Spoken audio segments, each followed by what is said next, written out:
Veuillez vous présenter. Je suis honorable Alain Simplice Mouéré. Je suis le député du 2e siège de l'Okongo à Nimbourou dans la province de la Montier.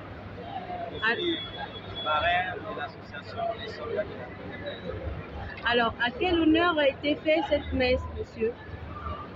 Comme le dit l'affiche derrière moi, c'est un appel pour le pardon national.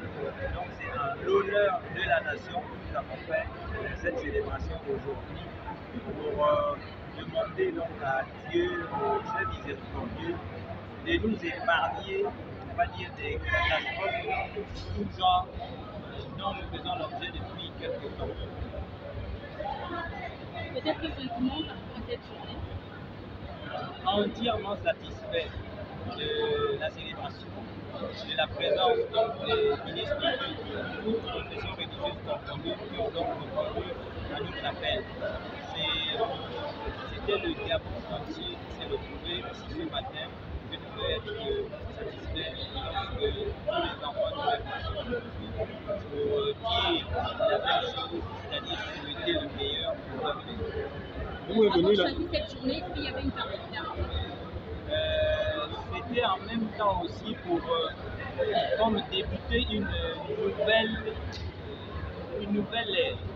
On va dire, Sainte Écriture nous dit que chaque mois donne la fin au deuxième mois et que tout ce qui est resté donc, est oublié. Donc nous avons eu une des pires catastrophes de notre pays ce mois de mars. Il était question de nous laisser mars avec tout ce qui n'est plus bon pour nous, de telle sorte qu'en débutant le mois d'avril, on débute aussi une nouvelle ère. Comme vous le savez, nous sommes le 1er avril. Pour ne pas caricaturer certains, ce n'est pas forcément la date des poissons, c'est aujourd'hui la date de la repentance et du pardon que Dieu a accordé au peuple gabonais et à la nation. À quel moment est venue l'idée de l'installation de l'initiative de ce jour? À quel moment est-elle venue? C'est une inspiration qui nous est venue d'un ensemble de constats que nous avons faits. Vous savez, une idée ne germe pas en une journée, mais c'est à l'analyse donc des faits que nous nous sommes rendus compte que nous avons pensé qu'il était sûrement bon de repérer auprès des autorités supérieures du monde entier pour lui dire que nous ne voulons plus de pareilles catastrophes nous arrivent et que la paix, la joie et tout ce qu'il y a de meilleur soit notre partage quotidien.